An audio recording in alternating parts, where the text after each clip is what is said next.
Subscribe now and press the bell icon. Never miss an update. Morning everyone, welcome to Mahindras. आप सभी लोगों का बहुत स्वागत है। उम्मीद कर रहा हूँ कि होली आपकी जो है बराबर बढ़िया चल रही होगी और आप खूब मस्त एंजॉय कर रहे होंगे, और करना भी चाहिए। रंगों का त्यौहार है और आपके जीवन में जितने भी रंग हैं, जो भी पॉसिबल हैं, वो सारे के सारे हों, भरे हुए हों और कलरफुल आपका जीवन हो, ऐसी जो है कामना के साथ आज का सेशन स्टार्ट करते हैं। टॉप 25 रैपिड जो है फायर, और आज जो क्वेश्चन है वो रेड लेवल का क्वेश्चन है। तो मतलब पहले दो सेशंस में एक ग्रीन लेवल येलो लेवल था, आज रेड लेवल के क्वेश्चंस रहेंगे। देखो, चूंकि ये लाइव नहीं है तो आपको पता है कि ये सेशन जो है रिकॉर्डेड है, तो इसमें मैं जब भी करा रहा हूँ तो आपको मैं आपके कमेंट के आंसर नहीं कर पाऊंगा, यानी आप जो भी कहेंगे, पर ये है कि आप इंजॉय करिएगा। वैसे कम समय भी इसमें आपको मिलने वाला है इन क्वेश्चंस को करने के लिए। चलिए सबसे पहले स्टार्ट करते हैं। पहला सवाल क्या आ गया है, how many such pairs of letters are there in the word accentuate, है ना। each of which has as many letters between them in the word in English alphabetical in both forward and backward direction। दोनों check करना है। Word हमारा क्या है, आप लोग आंसर करना, मैं तुरंत यहाँ पे बनाना स्टार्ट कर दे रहा हूं, ठीक है। ए से स्टार्ट करते, ए बी सी, पहला तो यहाँ पे मिल गया। फॉरवर्ड बैकवर्ड दोनों देखना है। C D E F G H I J नहीं मिल रहा। सी से डी ई, सी से ई एक दूसरा भी मिल गया। अब एफ जी एच आई जे के नहीं मिल रहा। सी से चेक करने की जरूरत नहीं है, जब ए से चेक कर रहे थे हो गया था। ई का भी हो गया था। बैकवर्ड देख सकते हो, सी डी ई, ई से इधर भी छोटे लेटर्स हैं, छोड़ दो। एन से स्टार्ट करेंगे, N O P Q R S नहीं, एन ओ पी सभी छोटे लेटर्स हैं, छोड़ देंगे बैकवर्ड। टी से यू, नेक्स्ट हमें दिख रहा है वी डब्ल्यू एक्स, इधर चलते हैं, इधर सारे छोटे लेटर्स हैं, छोड़ देते हैं। यू से इधर कोई मतलब नहीं है। ए से चलो, ए बी सी, ए से backward B C D E, A से ई यहाँ पे एक बैकवर्ड मिल रहा है। एफ जी एच आगे नहीं मिलेगा। टी से यू, टी से यू, वी डब्ल्यू बाकी सारे छोटे हैं। ई से चलो, एफ जी एच आई जे के एल एम एन नहीं मिलेगा। 1 2 3 एंड 4 मिल रहे हैं। डी ऑप्शन आपका राइट आंसर बनेगा इस क्वेश्चन के लिए। अगले प्रश्न पे आते हैं। ये रहा statement and followed by two conclusion. आपको देखना है, फटाफट बनाना है, आंसर करना है। मैं इसके लिए पहले ही डायग्राम बना दूंगा और फिर आप अपना आंसर हमसे पहले करने का प्रयास करिएगा, क्योंकि ये जो चल रहा है सेशन, ये रैपिड फायर है, तो उसी हिसाब का होना चाहिए। ऑल लैपटॉप्स आर मोबाइल, सारे लैपटॉप्स क्या है, मोबाइल है। Only few mobile are weak, mobile का केवल कुछ हिस्सा क्या है, वीक है। साथ में मोबाइल का कुछ हिस्सा वीक के लिए नेगेटिव है। नो वीक इसकी, कोई भी वीक की नहीं है।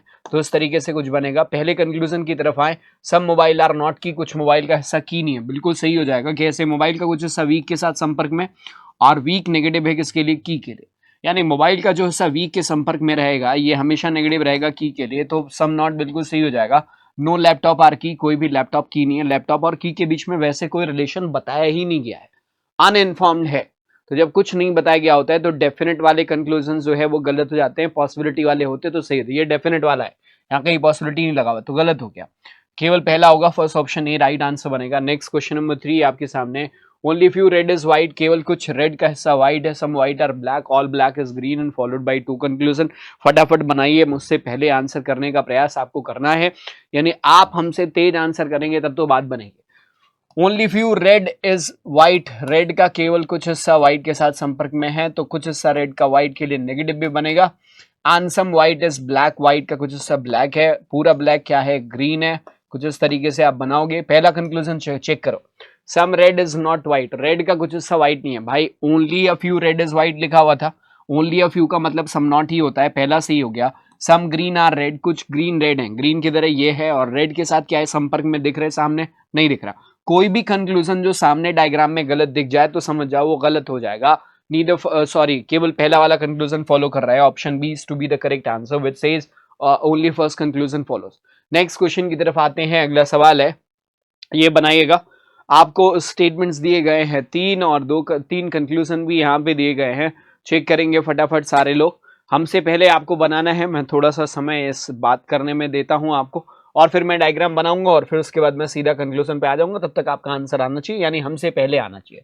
Only few P is Q, P का केवल कुछ हिस्सा क्यू है। और ओनली फ्यू जब बोलने का मतलब ओनली अ फ्यू, यानी सम नॉट दोनों साथ में बनेगा। पी का कुछ हिस्सा क्यू के लिए नेगेटिव भी रिप्रेजेंट करेंगे। No Q is R, Q का कोई भी हिस्सा क्या नहीं है, आर नहीं है, तो क्यू नेगेटिव किसके लिए हो गया, आर के लिए हो गया। Some R are S, R का कुछ हिस्सा क्या है, एस है। पहले कंक्लूजन पे ऑल पी इज आर, सारा का सारा पी क्या है, आर है। क्या सारा पी आर दिख रहा है सामने? नहीं, गलत हो गया तो गलत है। Some P is not R, P का कुछ हिस्सा आर के लिए नेगेटिव है। ये बात बिल्कुल सही है। कैसे? पी का कुछ हिस्सा किसके साथ संपर्क में? यहाँ पे दिख रहा होगा क्यू के साथ, ये वाला हिस्सा। अब पी का जो हिस्सा क्यू के संपर्क में होगा, चूंकि क्यू आर के लिए नो का रिलेशन रख रहा है, तो पी का ये हिस्सा भी आर के साथ नेगेटिव हो जाएगा। तो पी का कुछ हिस्सा आर के लिए नेगेटिव होगा। Some P R is not R, बिल्कुल सही है। Some S is P, S यहाँ है, पी यहाँ पे, क्या सम दिख रहा है? नहीं दिख रहा, गलत हो गया। केवल दूसरा सही होगा, ऑप्शन सी जो दिया गया है बिल्कुल सही हो जाएगा। Only conclusion second follows. Next question पे आते हैं। कुछ क्वेश्चन हमारे जो है वो कोडिंग एंड डिकोडिंग से रिलेटेड हैं। ये क्वेश्चंस वो क्वेश्चंस हैं जो आपको करने चाहिए, फटाफट करने होंगे। यानी सब्स्टिट्यूशन कोडिंग और जितने भी प्रीलिम्स एग्जाम होते हैं आप अक्सर देखेंगे उन सभी एग्जाम्स में सब्स्टिट्यूशन कोडिंग से रिलेटेड क्वेश्चन देखने को मिल ही जाएगा। तो हमने कितने कर लिए? ये कर लिए 1 2 3 4 और ये पांचवा सवाल आपके सामने। What is code for China in the given code language? दी गई कोड भाषा में चाइना का कोड क्या होगा? ठीक है, चाइना का कोड क्या होगा? आपका आंसर आ जाना चाहिए, मुझसे पहले आना चाहिए। चाइना कहाँ पे दिया हुआ है? इस जगह पे दिया हुआ है। क्या पहले सेंटेंस में चाइना है? नहीं है। सेकंड में नहीं है, थर्ड में नहीं है, यानी जो फोर्थ में भी नहीं है। इसका मतलब चाइना जो शब्द है उसका जो भी कोड है वो यूनिक होना चाहिए, कहीं और नहीं होना चाहिए। मैं बात कर रहा हूँ एनजी की। एनजी क्या किसी जगह पे यूज हुआ है? इसमें नहीं यूज हुआ है, इसमें एनजी यूज नहीं हुआ है, इसमें एनजी यूज हुआ है, इसमें नहीं हुआ है। तो ये एक यूनिक सा दिख रहा है। बी एस देख लो, बी एस कहीं और यूज हुआ, हटा दो। सी टी कहीं और यूज हुआ, यहाँ पे यूज हुआ, हटा दो। जी के कहीं और यूज हुआ है जी, जी के यहाँ पे यूज हुआ है, हटा दो। एनपी यहाँ पे यूज हुआ है, हटा दो। केवल एक बच रहे, एनजी। इसका मतलब हमारा राइट आंसर क्या होना चाहिए? ऑप्शन सी, एनजी होना चाहिए। उम्मीद कर रहा हूँ कि आप लोग भी यही आंसर कर रहे होंगे।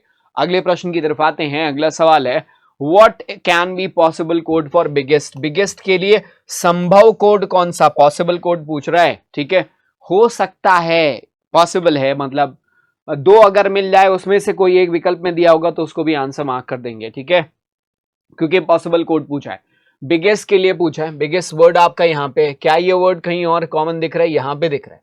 जिन दोनों सेंटेंसेस में ये कॉमन है उसमें कुछ और कॉमन है क्या? हाँ, इज कॉमन है जी, लेकिन इज जो है ये इसमें भी दिया हुआ है, तो इसका मतलब ठीक है। कंट्री भी तीनों में कॉमन है। अरे बाप रे बाप, कंट्री भी तीनों में कॉमन है।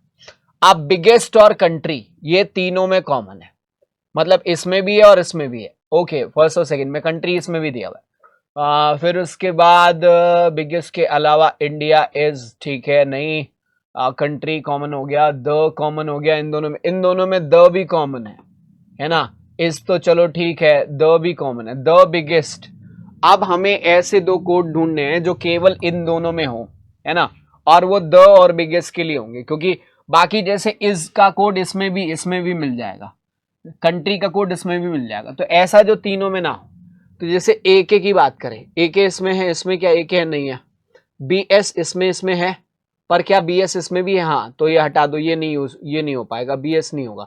सी टी इसमें है, हाँ, इसमें दोनों में, लेकिन तीसरे में भी है, हटा दो इसको भी। जी के इसमें और इसमें केवल है, एक जी के आपका हो जाएगा। और एनपी इसमें तीनों में है, एनपी को भी काट दोगे। फिर और आपके पास बच क्या रहा है? एनजी बच रहा है यार, एनजी, है ना। जी के कॉमन हुआ बिगेस्ट के लिए। द के लिए, द इसमें भी दिया हुआ है। सी टी, है ना, द फर्स्ट में नहीं है, इज इसमें दिया हुआ है। We wouldn't use the glass, we don't use the glass, ठीक है। तो बिगेस्ट के लिए कोड, एक पॉसिबल कोड अगर हम बोलेंगे तो GK is a possible code for biggest, है कि नहीं? जीके एक पॉसिबल कोड हो जाएगा बिगेस्ट के लिए। सी विकल्प आपका करेक्ट आंसर बनेगा इस क्वेश्चन के लिए। चलो अगले क्वेश्चन पे आओ। What is code for country in the given code language? Country के लिए इनमें से कोड कौन सा? भाई तीनों जगह पे कॉमन है, यहाँ पे और यहाँ पे, पर इन तीनों में ना इज भी कॉमन है, यहाँ पे और यहाँ पे, द भी कॉमन है। तो अल्टीमेटली तीन के विषय में, चलो द तो यहां से आप एलिमिनेट कर ले जाओगे, पर इज का क्या करोगे? तो कंट्री और इज के कोड में डाउट आपको आएगा, तो दो ऑप्शन आपका बनेगा, इधर फर्स्ट ऑप्शन बीएस हो जाएगा या थर्ड ऑप्शन एनपी बनेगा, चाहे तो आप चेक करके देख लो, ठीक है। यानी डी विकल्प इसके लिए राइट आंसर होना चाहिए, कायदे की जो बात है। आप चेक करना चाह रहे हैं तो देख लीजिए, आपको किसका देखना है? कंट्री का देखना है। कंट्री इन तीनों में कॉमन है ना, तो आपने कहा इन तीनों में जो कॉमन है वो बीएस कॉमन दिख रहा है हमें, यहाँ पे और इस जगह पे बी एस, ये तीनों में दिख रहा है। फिर उसके अलावा इन तीनों में, केवल इन तीनों में, इसमें नहीं होना चाहिए। उसके अलावा कंट्री के लिए और द के लिए, इज द के लिए, ठीक है, द के लिए हट जाएगा, इज बच रहा है, इसके लिए एक कोड और हो जाएगा, एक कोड और जो तीनों में कॉमन है पर इसमें ना हो। सीटी जैसे इसमें भी है, हटा दो। जीके इसमें है, इसमें नहीं है, इसमें है, तो जीके इन दोनों में कॉमन है। कंट्री पर, कंट्री के लिए वो नहीं है, चलो जीके भी नहीं होगा। एनपी तीनों में कॉमन है पर इसमें नहीं होना चाहिए, नहीं है। एनपी भी बन सकता है, यानी बीएस या एनपी में से कोई आंसर होना चाहिए।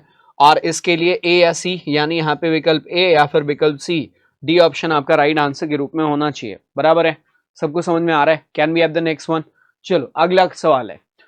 A person starts from point L and goes 5 km towards the east direction to reach point M, then takes left turn and travels for 2 km to reach point N. Upon reaching point N, he turns towards his right and goes for 3 km to reach point O, and then turn towards his right and again and goes for 6 km to reach point P. फिर बहुत लंबा चल रहा है। From point P, he takes left turn and goes for 3 km point Q, again left turn। बाप रे बाप, थका देगा ये। ठीक है, इतने सारे टर्न्स दिए गए हैं कि आपका सर में दर्द हो जाए, पर ठीक है, बनाइएगा जरूर। मैं आपको इसको बनाने के लिए 1 मिनट का समय अलॉट कर दे रहा हूँ। 1 मिनट ज्यादा है पर फिर भी मैं आपको 1 मिनट का टाइम दे रहा हूँ। ठीक है, चलो सारे जन बनाएंगे।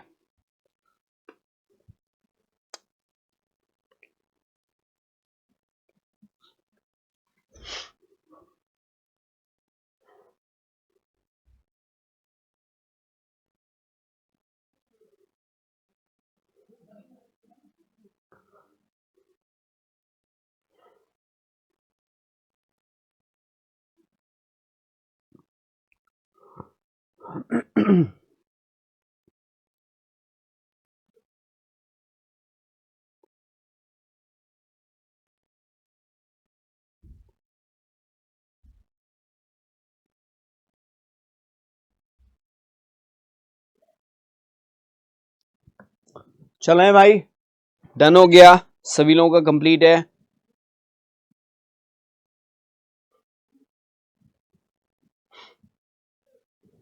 चलो जी, खत्म, टाइम अप हो गया। पहला सवाल देख लो, what is the position of point S with respect to point respect of point O. O के रिस्पेक्ट में एस की पोजीशन क्या है? मतलब हम बनाते हैं भाई, एक बिंदु एल से स्टार्ट कर रहा है, 5 किलोमीटर जा रहा है टुवर्ड्स ईस्ट, एम पे पहुंच रहा है, लेफ्ट टर्न ले रहा है, 2 किलोमीटर जा रहा है। फिर चलो ठीक है, यहां से बनाते हैं। पॉइंट एल से स्टार्ट कर रहे हैं, यहाँ पे पॉइंट एल लेते हैं। पहले 5 किलोमीटर टूवर्ड्स ईस्ट डायरेक्शन, यहाँ से 5 किलोमीटर ईस्ट डायरेक्शन में जा रहा है। ठीक है, इस तरफ गया। देन रीच पॉइंट एम, यहाँ पे किस बिंदु पर पहुंचा? एम बिंदु पर पहुंचा। Then takes left turn and travels 2, बाएं मुड़ के 2 चलेगा, केवल ये 2 हो जाएगा। और एन पॉइंट पर पहुंच रहा है, यहाँ पे एन पॉइंट होगा। Upon reaching N, he turns right and goes for 3, यहाँ से दाएं मुड़ के 3 गया तो ये 3 बनेगा। एन के बाद कौन से पॉइंट पे? ओ पॉइंट पे पहुंच रहा है, ये पॉइंट ओ हो जाएगा। Then turns right and goes for 6 kilometre, फिर दाएं मुड़ के 6 किलोमीटर जा रहा है ना। 6 किलोमीटर चलने के बाद, 6 किलोमीटर चलने के बाद पी पॉइंट पे पहुंचता है। ठीक है, पी पॉइंट से from point P he takes left turn, इधर से लेफ्ट टर्न ले रहा है, इधर जा रहा है तो लेफ्ट लेगा, इस तरफ ईस्ट में जाएगा, और लेफ्ट टर्न लेके 3 किलोमीटर जा रहा है, क्यू पॉइंट पे पहुंच रहा है, to reach point Q. Then again turns left and goes for 4 kilometre, यहाँ क्यू से लेफ्ट टर्न लेगा तो ऊपर जाएगा, 4 किलोमीटर चल रहा है, यहाँ पे 4 किलोमीटर चलने के बाद ये इस जगह पे पहुंचेगा, क्यू आर पॉइंट है। ध्यान रखना, आर और एम पॉइंट एकदम सीधी रेखा में आएंगे। ये 4 है, ये टोटल 6 है, ऊपर से ये 2 नीचे आया, यहां से नीचे से ये 4 ऊपर गया, तो एम और आर एक सीधी रेखा में आएंगे, ये बात कंफर्म है ना। To reach point R he finally takes left turn and goes for 3 kilometre, यहां से लेफ्ट टर्न लेके 3 किलोमीटर जा रहा है, यहाँ पे कहीं पहुंच रहा है, ये पॉइंट पे है ना। और ये कौन सा पॉइंट है? एस पॉइंट है। ठीक, 3 किलोमीटर चल के यहां से पहुंच रहा है, 3 किलोमीटर। चलो, kilometre to reach point S which is is destination. What is the position of S with respect to position of O. O से नीचे एस कितना है? तो ये 4 है, ओ से नीचे 2 पड़ेगा। देखो ये 4 है, क्यू और आर 4 है, पी और एस 4 होंगे, ओ और एस 2 हो जाएंगे, क्योंकि ये ओ से पी कितना है? 6, तो ये 2 किलोमीटर आएगा। किलोमीटर साउथ हो जाएगा, ये आपका राइट आंसर बनेगा। What is the position of S, south direction में है ओ से 2 किलोमीटर की दूरी पर। नेक्स्ट क्वेश्चन देखो, what is the direction of N with respect to Q, N Q के रिस्पेक्ट में किस दिशा में है, एन क्यू के, क्यू यहां पर है, क्यू के नॉर्थ और वेस्ट, नॉर्थ वेस्ट डायरेक्शन में आएगा। नॉर्थ वेस्ट किस ऑप्शन में दिया हो, बी ऑप्शन में दिया हो, करेक्ट हो गया।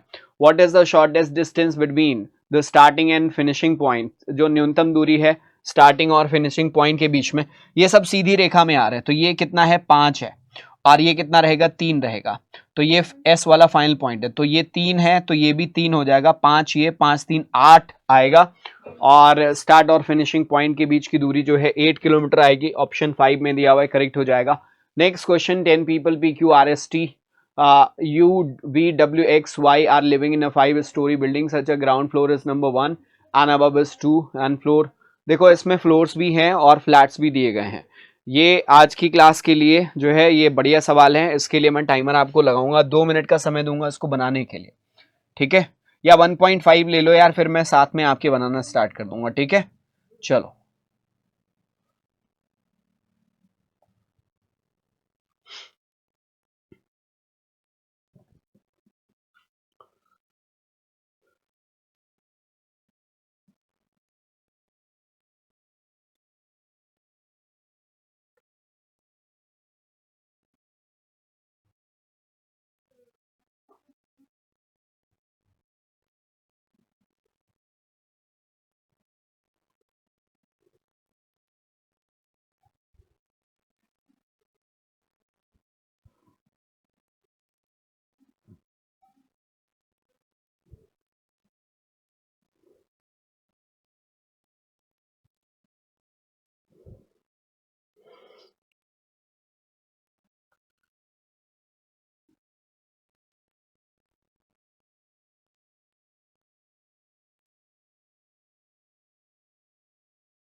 चलो भाई, टाइम अप हो गया, आप लोग बनाते रहना, ठीक है, मैं इसको बना रहा हूं साथ में। 2 फ्लोर्स हैं, 2 फ्लैट्स दिए गए, फ्लैट 1 और फ्लैट 2, 5 फ्लोर्स हैं, 10 लोग हैं, 1 2 3 4 5 6, 5 ही तक जाएंगे, है ना, 6 कहाँ जाएंगे, 5 ही फ्लोर है और 2 फ्लैट है, तो 10 हो जाएगा। अब 5 के बाद यहां पे आप इसके लिए तैयार रहिएगा कि पॉसिबिलिटीज बन सकती हैं, 2 फ्लैट्स हमें बनाने हैं, फ्लैट 1 और फ्लैट 2, इसमें यहां पे हमने F1 लिखा है और ये F2 लिखा है, ठीक। चलिए चलते हैं इंफॉर्मेशन की तरफ और इसको आगे लेके चलते हैं। क्या लिखा हुआ है, जो सबसे पहले पहली लाइन में कह रहा है, Q lives on floor 2 and T lives west of Q, Q के वेस्ट डायरेक्शन में T है, और क्या Q lives on floor 2, second floor पे, Q यहां पे रखोगे, T को उस जगह पे लगा दोगे, पक्का हो गया, क्योंकि वेस्ट की बात कर रहा है, ठीक है। फिर आगे कह रहा है, there is a 2 floor gap between Q and V, Q और V के बीच में 2 फ्लोर का गैप, 1 2, अब V यहां पे हो सकता है या फिर V इस जगह पे भी हो सकता है, फ्लैट कौन सा ये नहीं पता, 2 फ्लोर का गैप है ये पता है। X lives east of W, X किसके ईस्ट में है, W के ईस्ट में, यानी W और X सेम फ्लोर पे आएंगे और कुछ इस तरीके से रहेंगे, जिसमें फ्लैट 1 पे W, फ्लैट 2 पे X रहेगा।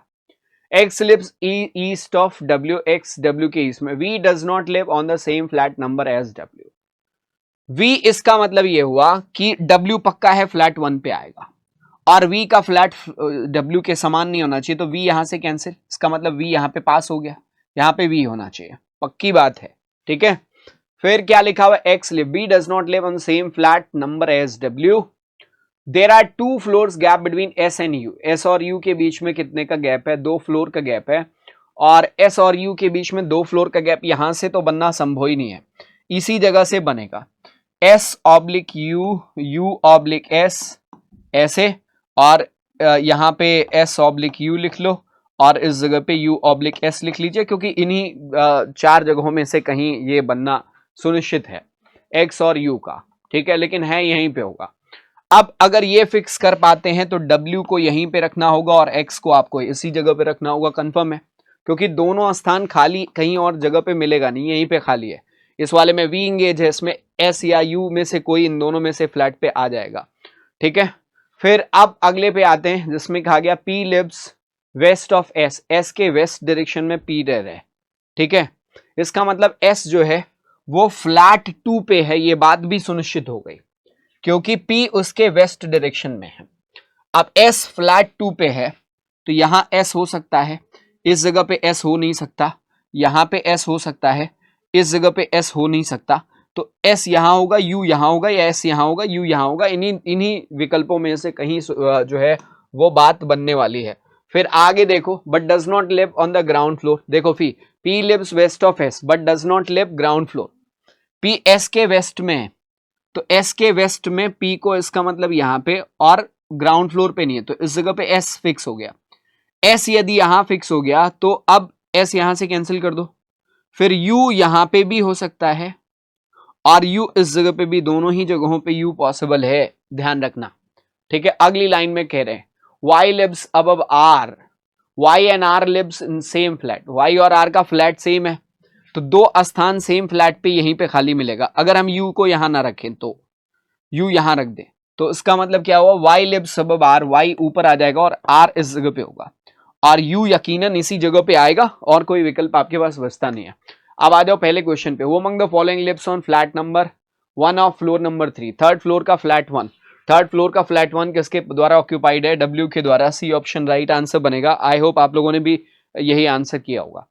Who among the following lives to the east of R, इनमें से R के पूरब दिशा में कौन रहता है, तो R के पूरब दिशा में U रहेगा, इसका मतलब हमारा आंसर क्या होना चाहिए सेकंड क्वेश्चन के लिए, ऑप्शन डी U होना चाहिए, बराबर है। Third question, how many floors are there between Y and T, Y और T के बीच में नंबर ऑफ फ्लोर्स कितने हैं, तो Y और T के बीच में कोई फ्लोर का गैप नहीं है, नन हो जाएगा। Y एंड T के बीच में ना, Y और T के, अच्छा ठीक है, Y और T के बीच में 2 फ्लोर का गैप है, तो Y और T के बीच में 2 फ्लोर्स का गैप है, 2 आएगा, बी ऑप्शन में दिया हुआ है, करेक्ट हो जाएगा। X lives on which of the following floor, कौन से फ्लोर पे X रहता है, तो X आपका फ्लोर नंबर 3 पे है, राइट आंसर क्या होगा, थर्ड फ्लोर होगा, फ्लोर नंबर 3 और फ्लैट नंबर 2 है उसका। फिर who among the following lives to the west of V, V के वेस्ट डायरेक्शन में कौन रह रहा है, V के वेस्ट में Y रह रहा है, हमारा आंसर क्या बनेगा, Y ऑप्शन 1 में दिया हुआ है, करेक्ट हो जाएगा, ठीक है। ये क्वेश्चन आप सभी लोगों को मैं होमवर्क के रूप में देना चाहता था। 7% PQRST likes 7 different games, volleyball, basketball, cricket, football, chess, ludo, but not necessarily in the same order. They have different pet birds, namely parrot, Amazon parrot, काटू, मकाओ, कॉन्योर, पता नहीं जो भी लिखा हुआ है, ठीक है। पर ये जो क्वेश्चन है, हाँ ये जो क्वेश्चन है ये आपको होमवर्क के रूप में मैं दे रहा हूँ। आज की क्लास यहीं पे समाप्त करेंगे, ठीक है, और इसको करके फिर जब आगे इसके बाद हम लोग लाइव में मिलेंगे तो यही क्वेश्चन से स्टार्ट करेंगे। This is homework question number 1, ये पहला सवाल है होमवर्क का। ये होमवर्क क्वेश्चन नंबर 2 है, इसके लिए आंसर करिएगा। Here is the homework question number 3, ये तीसरा सवाल है, फुर्सत में बैठ के आंसर कर जरूर देना। ये होमवर्क क्वेश्चन नंबर 4 है, ये चौथा सवाल है, और ये आपका रहा होमवर्क क्वेश्चन नंबर 5। ये 5 प्रश्नों के उत्तर आप सभी लोगों को करने होंगे। आज की इस होली वाली क्लास के लिए बस इतना ही है।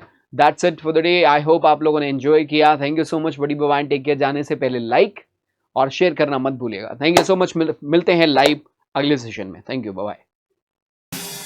Subscribe now and press the bell icon. Never miss an update.